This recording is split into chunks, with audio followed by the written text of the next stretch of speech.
Okay, so I know there's been like videos like 3 days in a row? 3 days? But we're gonna be reading chapter 5, which is gonna be in the video title, but anyways, chapter 5, on page 66.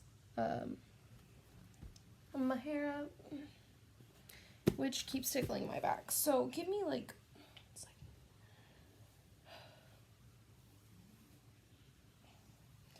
My hair is so gross right now. I need a shower.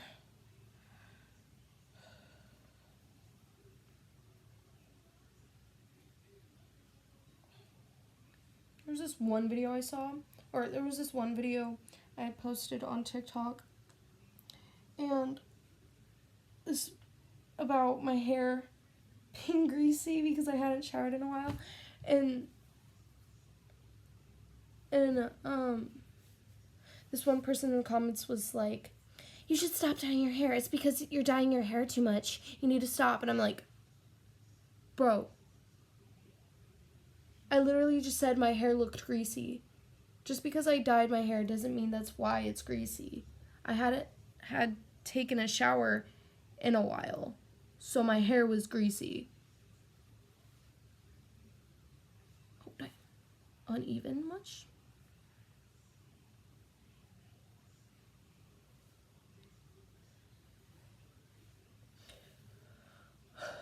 Okay, I need my bag.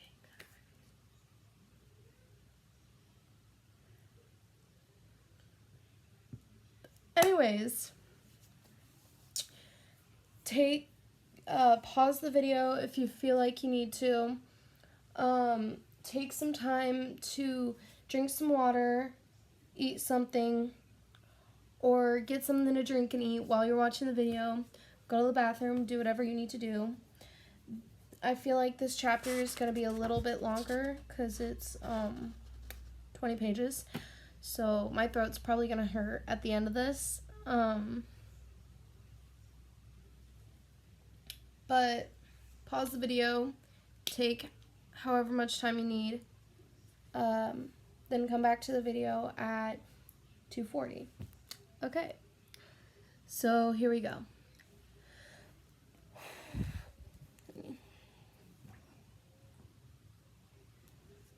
Five. Blood type. I walked to English in a kind of daze. I didn't realize when I first came through the door that class had already started. Miss Mason's irritated voice was my first clue. "Thank you for joining us, Mr. Swan." Patches of red formed on my face as I hurried to my seat. It wasn't until class was over that I noticed Michaela wasn't sitting next to me like she usually did. Oh, and I forgot to say, this is on page 66. If you have your own book, feel free to read along with me. Okay. It wasn't until class was over that I noticed Michaela wasn't sitting next to me like she usually did. And I remember that I had hurt... Oh my god, my feet are going. I remember that I had hurt her feelings. But she and Erica waited at the door for me, so I hoped that meant I would be forgiven eventually. As we walked, Michaela seemed to become herself again. Ooh, this is better. Getting more enthusiastic as she talked about the weather report for the weekend. The rain was supposed to take a short break, so her beach trip would be possible. I tried to match her enthusiasm to make up for disappointing her yesterday, but I could tell I wasn't fooling either of them. Rain or no rain, we would be lucky if the temperature even got close to 50 degrees.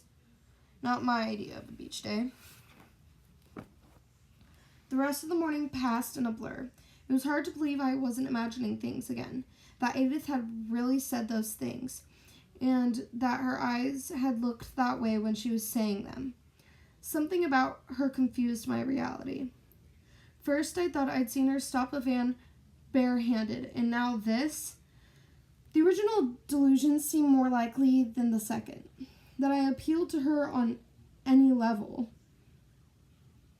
But here I was, walking into this one with eyes wide open, and I didn't even care that the punchline was coming. At the moment, it seemed like a decent trade. Her laughter later for that look in her eyes now. I was both eager and nervous when I finally got to the cafeteria at lunchtime. Would she ignore me like usual? Would there be any sign of her that the conversation this morning had in fact happened? With a small percentage of my brain, I listened to Jeremy. Michaela had asked him to the dance, and they were going to go with a few others. Alan and Erica, Logan and Taylor. I think I grunted in the right places, because he didn't seem to notice how little of my attention I was giving him. My eyes went straight to her table as soon as I was through the door, and then disappointment hit like a punch to the gut. There were only 4 people there, and Edith wasn't one of them. Was she going to disappear every time something significant happened? Of course, the conversation this morning was only significant to me, I was sure. I lost my appetite. I grabbed a bottle of lemonade for something to carry and followed Jeremy robotically through the line, wishing I were the kind of person who could just go home early, the kind who didn't worry about unexcused absences and detention, and disappointed parental figures. Edith Cullen is staring at you again, Jeremy said.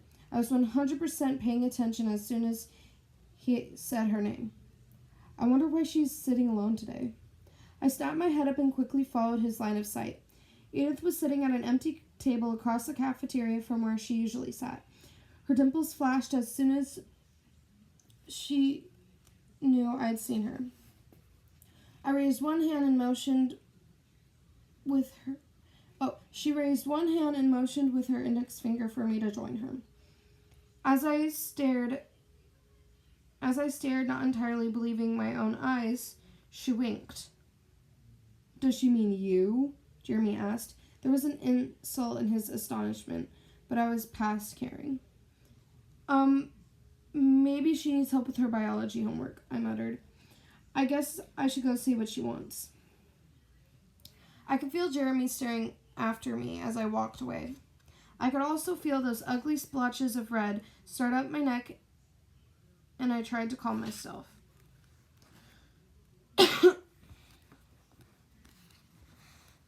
When I got to her table, I just stood there behind the chair across from her, awkward. Why don't you sit with me today? She suggested through a wide smile. I sat down automatically, watching her expression. Was this how the joke ended? She hadn't stopped smiling. I found that I still didn't care. Whatever got me more time this close to her. She stared back at me, still smiling. Did she want me to say something? This is, different, I finally managed. Well, she said, and then paused. I could tell there was more, so I waited. The rest of it followed in a rush, the words blurring together so that it took me a minute to decipher the meaning. I decided as long as I was going to hell, I might as well do it thoroughly. I kept waiting, thinking she would explain, but she didn't. The silence got more comfortable as the seconds passed. You know I don't understand what you mean, right? I asked. I'm counting on it, she said, then her eyes focused behind me. I think your friends are upset that I've stolen you. Suddenly I could feel all their eyes boring into my back. For once, it didn't bother me at all. They'll survive, she grinned. I may not give you back, though. I swallowed too loud, and she laughed. You look worried, she said. No. I stopped to swallow again, hearing the edge of a break in my voice. But surprise, yes. What's this all about? I gestured toward her and the rest of the empty table. I told you, I'm tired of trying to stay away from you. So I'm giving up. The smile was fading and her eyes were serious by the end. Giving up? I repeated.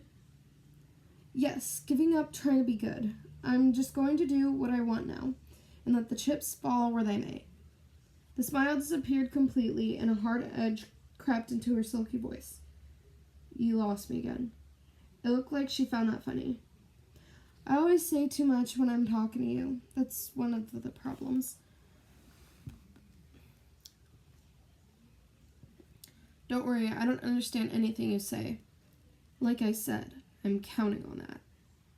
We stared at each other for a few seconds, but the quiet wasn't awkward this time. It was more charged. My face started to get hot again. So, I said, looking away so that I could catch my breath. In plain English, are we friends now? Friends, she murmured. She sounded like it wasn't her favorite word. Or not, I offered. Well, we can try, I suppose, but I'm warning you again that I'm not a good friend for you to have. Her smile was brittle now. The warning reel, sorry. You say that a lot. Funny how my stomach was rolling. Was it because I was hungry after all? Because she was smiling at me? Or because I suddenly almost believed her? I could tell that she believed what she was saying. I do, because you're not listening. I'm still waiting for you to hear me. If you're smart, you'll avoid me. Then I had to smile, and I watched her smile automatically got bigger in response. I thought we'd already come to the conclusion that I'm an idiot, or absurd, or whatever.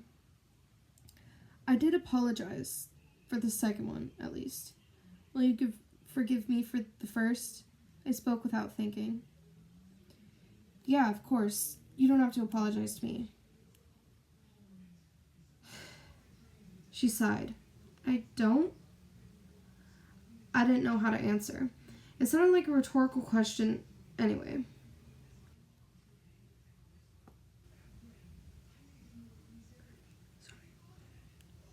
I stared down at my hands wrapped around the lemonade bottle, not sure what to do. It was so strange to sit with her here, like normal people. I was sure only one of us was normal. What are you thinking? She asked. I looked up. She was staring again, her gold eyes curious, like the first time I'd seen her, frustrated. Like the first time I'd seen her, frustrated. Once again, my thoughts refused to pass through the appropriate filter. I'm wondering what you are. Her smile tightened, like her teeth were suddenly clamped together, but she held it carefully in place. Are you having much luck with that? Her voice was casual, like she didn't really care about my answer. My neck got hot and I assumed unattractively blotchy. During the last month, I'd given it some thought, but the only solutions I could come up with were completely ridiculous, like Clark Kent and Peter Parker level nonsense. I'm checking on something. Okay. Sorry. She tilted her head to the side, staring into my eyes as if she was trying to see through them, right into my brain. She smiled, inviting this time, impossible to resist. Won't you tell me? But I had to resist. She already thought I was an idiot. I shook my head. Too embarrassing. That's really frustrating, she complained. Really? I raised my eyebrows, like someone refusing to tell you what she's thinking, even if all the while she's making cryptic little comments designed to keep you up at night, wondering what she could possibly mean. Frustrating like that? She frowned, her lips pouting out in a distracting way. I worked to hold on to my focus. Or is it frustrating like, say, she's done a bunch of other strange things, for example, saving your life under impossible circumstances one day.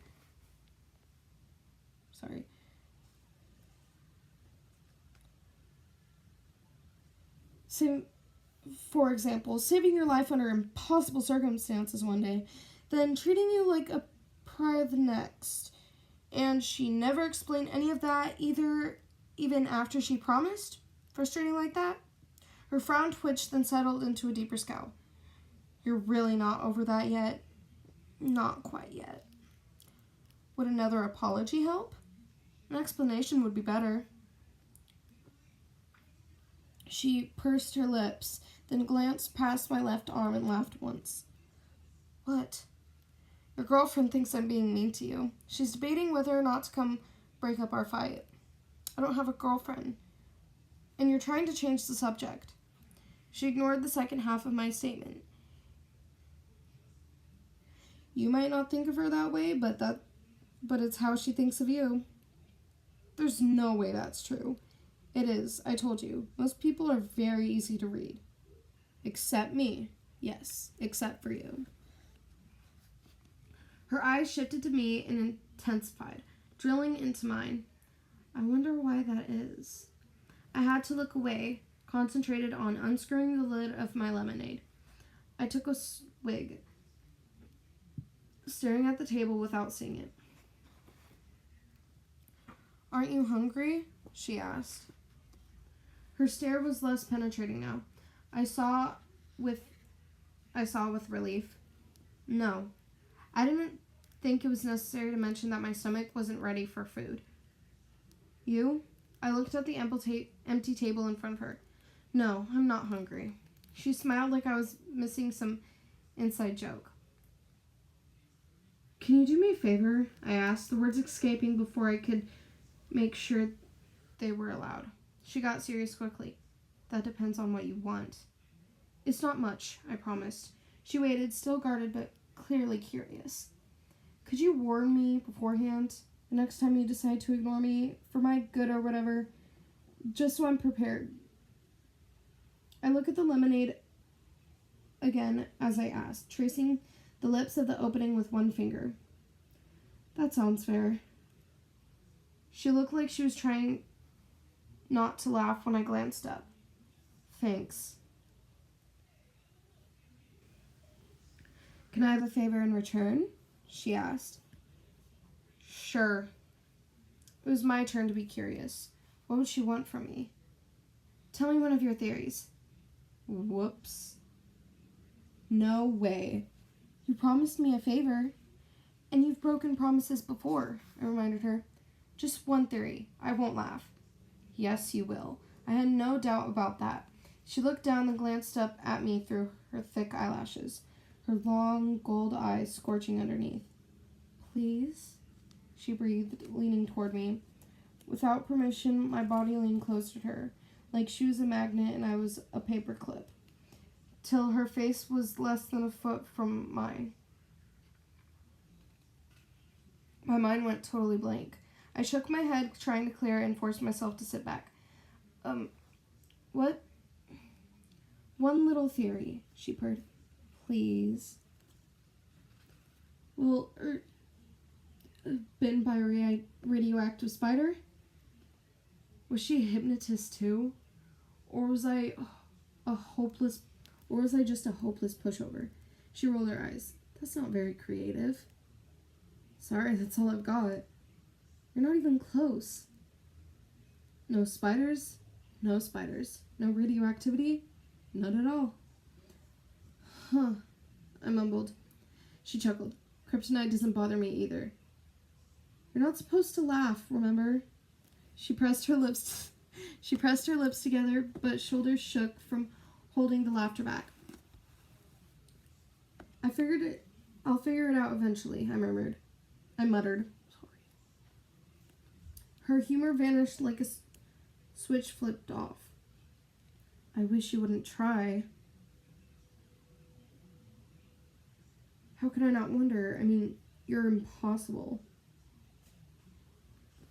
I didn't say it like a criticism, just a statement. You are not possible. You are more than what is possible. She understood. But what if I'm not a superhero? What if I'm the villain? She smiled as she said this, playfully, but her eyes were heavy with some burden I couldn't imagine. Oh, I said, surprised. Her many hints started adding up until they finally made sense. Oh, okay. She waited, suddenly rigid with stress. In that second, all of her walls seemed to disappear. What exactly does okay mean? She said so quietly that it was almost a whisper. I tried to order my thoughts, but her anxiety pushed me to answer faster. I said the words without preparing them first. You're dangerous? It came out like a question, and there was doubt in my voice. She was smaller than I was, no more than my age, and delicately built. Under normal circumstances, I would have laughed at applying the word dangerous to someone like her. But she was not normal, and there was no one like her. I remember the first time she glared at me with hate in her eyes, and I felt guilty, genuinely afraid, though I hadn't understood that reaction in the moment, and I thought it was foolish just seconds later. Now I understood. Under the doubt, outside the incongruity of the word dangerous applied to her slim and perfect body, I could feel the truth of the foundation. The danger was real, though my logical mind couldn't make sense of it, and she'd been trying to warn me all along. Dangerous, I murmured again, trying to fit the word to the person in front of me. Her porcelain face was so vulnerable